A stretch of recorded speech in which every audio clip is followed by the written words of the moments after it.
Во Белгија најголемиот дел од приватните компании започна да им исплаќаат бонуси на сите работници кои на своето работно место ќе дојдат со велосипед. Во Македонија се помалку велосипедисти. Иако сите се согласуваат дека возењето со велосипед низ град Скопје е многу попрактично и побрзо ќе не однесе до посакуваната дестинација, сепак главен проблем е инфраструктурата и немањето место каде би можел да се остави самиот велосипед. Сметате ли дека недостасува доволно велосипедска инфраструктура во град Скопје? Да, би можело да има.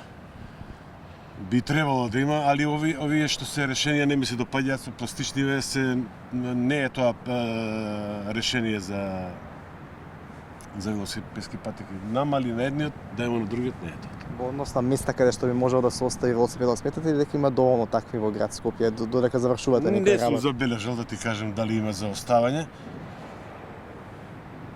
Сигурно треба. Сигурно, ја не сум забележал дали фала е, дали не фали. Али сигурно треба и јас им препорачувам на сите да што повеќе велосипед, пешачење, што помалку кола. Како е да се биде велосипедист во град Скопје? Дали постои доволна велосипедска инфраструктура? Па супер е, рамна површина цело време, уживанција не е многу заморно и на брзина се стигнува секаде. Дали предпочитате повеќе велосипед отколку автомобил? Повеќе велосипед. Има ли места каде што би можел да се остави велосипедот додека завршувате некоја работа, како што има огромен број места на паркинг, места за автомобили? Скоро секаде може да се заврзе велосипедот на било што. Колку ви е привлечно самиот велосипед како превозно средство? Дали предпочитате повеќе велосипед отколку автомобил? Па искрено за Скопје мислам дека е идеално велосипед да се вози, што е релативно рамен град и со кола треба паркинг да наоѓаш, треба да се возиш, треба семафори, премногу семафори има. Мене е многу попрактичен велосипед.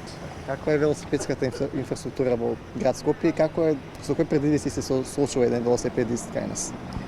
Па многу подобро од пред 2, 3, 4, 5 години да речем. Може мислам, во центарот е релативно добра, надвор од центар, да речеме на кај Карпош и во Ѓорче, да речем нема инфраструктура, нема патеки.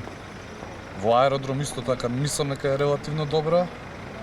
Сега, споредба со некои европски градови може да биде многу подобро, ама пак ја лично не се жалам, не сум имал некои проблеми.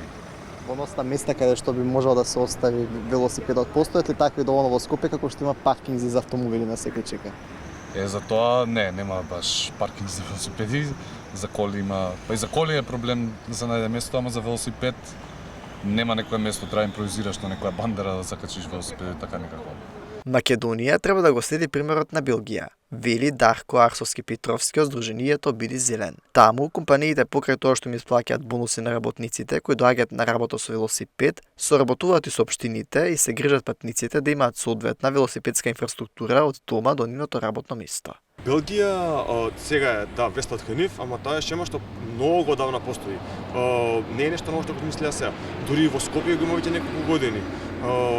Концептот е така, одредени компании дават на своите работени одредена финансиска помош за тие да се сменат од автомобил како сам возач во него, да идат или со велосипед, електричен тротинет, било кој средство за мобилност, да делат кола, јавен превоз.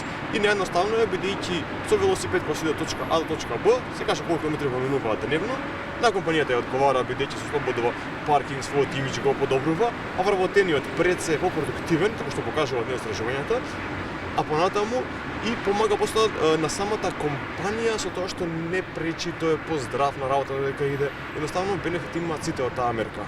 Иако праксата низ годините кај нас покажала дека постојат компании кои го следат овој пример, сепак нивниот број е премногу мал и незначителен. Метежот на скопските улици се уште постои и е реален, а со тоа е голем бројот на работници кои доцнат на работа, бидејќи доколку дојдат на работа со велосипед, истиот нема каде да го остават. Нашето искуство до сега е дека не соработуваат. Може би грешам, значи не е фер бидејќи не можам да извојам пример некој. За другото можам да кажам дека веќе имало, но за соработката меѓу компаниите и самите институции како општините слабо.